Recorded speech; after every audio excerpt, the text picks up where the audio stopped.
from Sunderland. I thought I'd flip on just a touch earlier. Evening.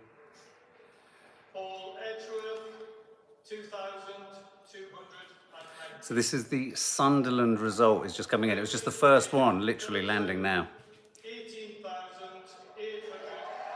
Looks like it's a Labour hold. Yep.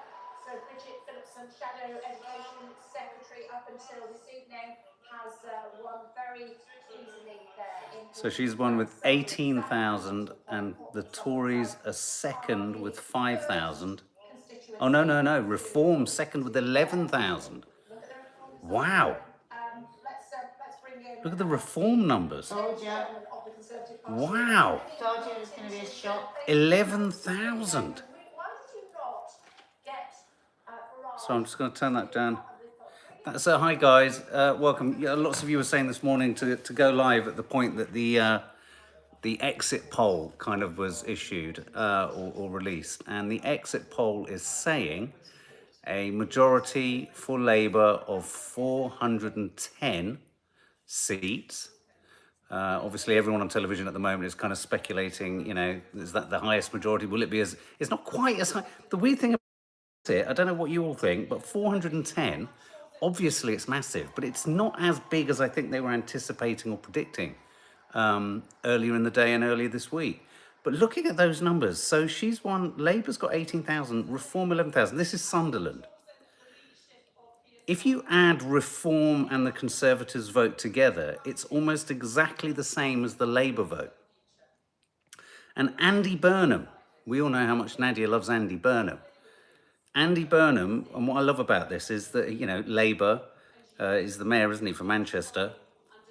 He was talking about how what you're going to end up getting at the end of tonight is a really interesting statistic where Reform may well have over 4 to 5 to 6 million votes and only a handful of representatives, which will speak to a desire or a passion for proportional representation.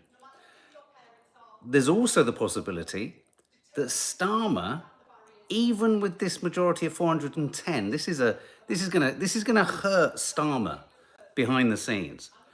His share of the British public's vote could be, in terms of numbers, not in terms of number of seats, but in terms of the number of people who voted for him, could well be less than Corbyn got. So ostensibly, by the end of tonight, Corbyn could well have been more popular with the British public than Starmer, which speaks to so many truths that me and Nadia have been talking about for so long, which is, what are people voting for today? They're voting against something, they're not voting for something. And I think that will be really interesting. In a weird way, if Corbyn in 2019 is proven to have had a more popular vote and a larger share of the British public's vote, that will tell us everything. It will be the curiosity of the seats. I mean, they just had up Penny, I'm getting a bit technical here, but they just had up Penny Mordaunt's seat as a possible, you know, how she could lose her seat. When you added together Reform, you know, they extended the exit poll and they applied it to her seat. And Penny Mordaunt's seat, Tory now, which will go to Labour, only goes to Labour because 60% of the rest of the vote has been split between Reform and the Conservatives. It's not appropriate right now, Kelly. Do you know what I mean? I think that is staggering. I think it's staggering, and I think this is the kind of detail that is really important in terms of, yes, of course, Labour are going to get a great big majority. It might not be as much as they reckon. 410, they're saying at the moment. So a majority of 170, is it, above all the others? Not quite as large a majority as Blair had. But I think this, if this is true, we could well end up coming out of the evening with most of the seats that Labour's won. The majority of the people in those seats voted for Reform and the Conservatives. Wow. Which I suppose what I'm trying to say is, is not proof that Starmer, moving the party as close to being almost a Tory party as possible, has done the job.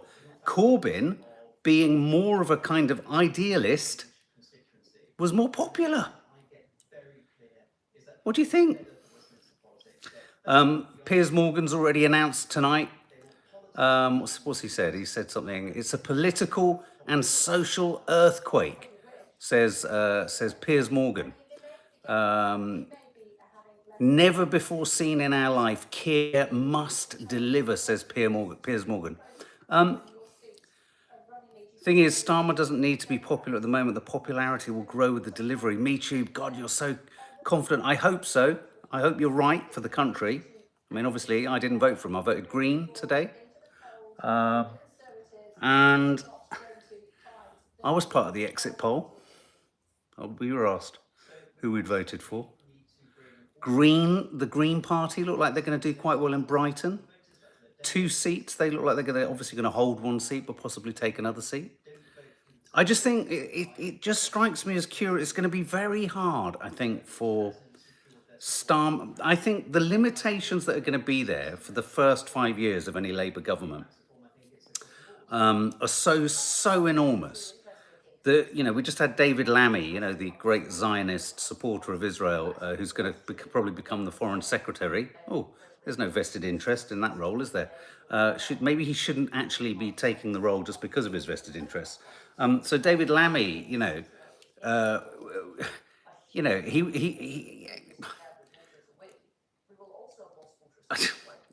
sorry, I'm sort of staggered and amazed, and I can't even begin to comprehend the fact that David Lammy is actually going to be Foreign Secretary.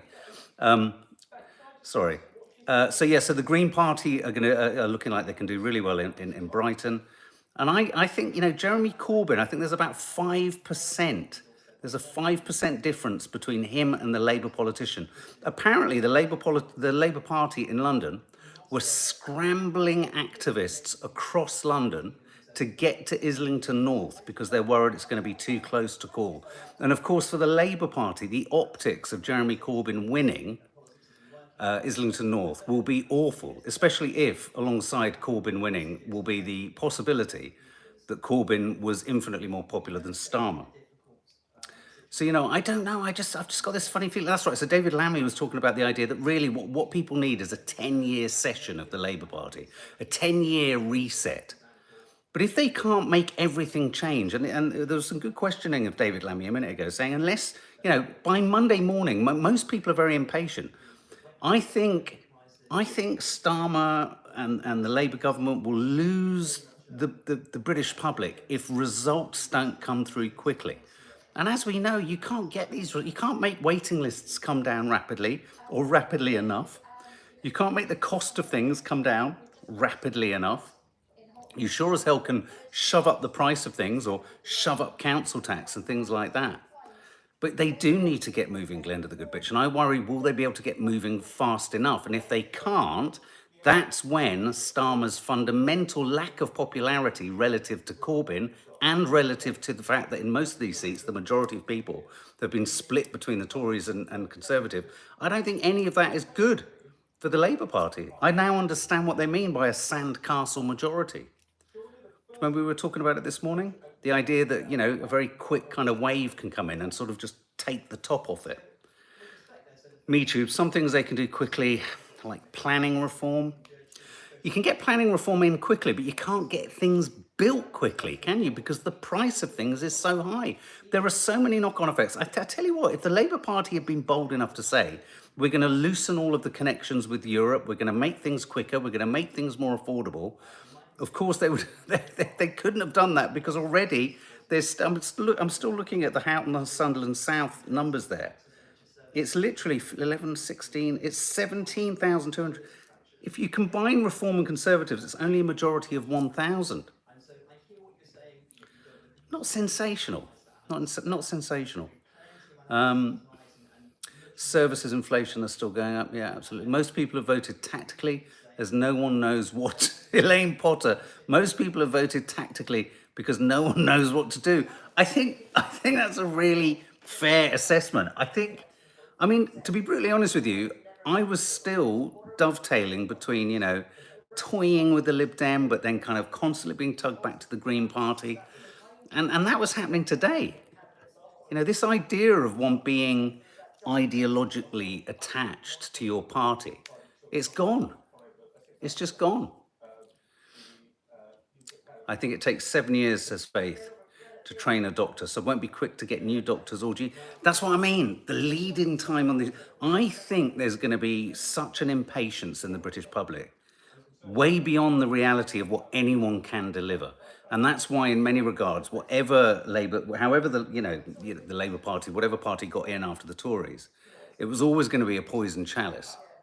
You know, I think it's going to be really tough and really difficult for them to.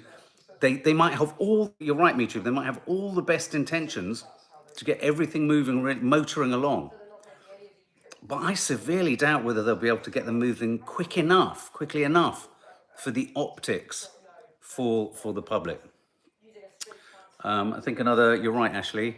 How are you, Ashley? I think another set of results is going to come through. I always find it's interesting to see. It's not the surprise of whether Labour have won. It's what's happening with the other numbers, and it was stark in that Sunderland one. Sunderland is a Labour hold, but ostensibly it was only held by a majority of 1,000. And I think what you're going to get is Nigel Farage.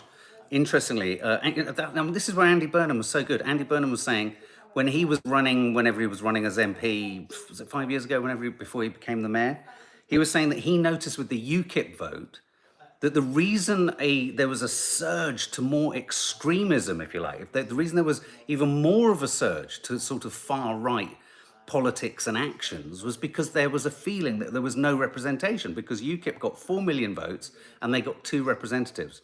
And he thinks, Andy Burnham was just saying that he thinks in this 4-year period, in this 5-year period, there could be a huge emphasis on proportional representation. And I think that's good. And I love the fact that Andy Burnham said, look, I'm not saying this because I agree with UKIP.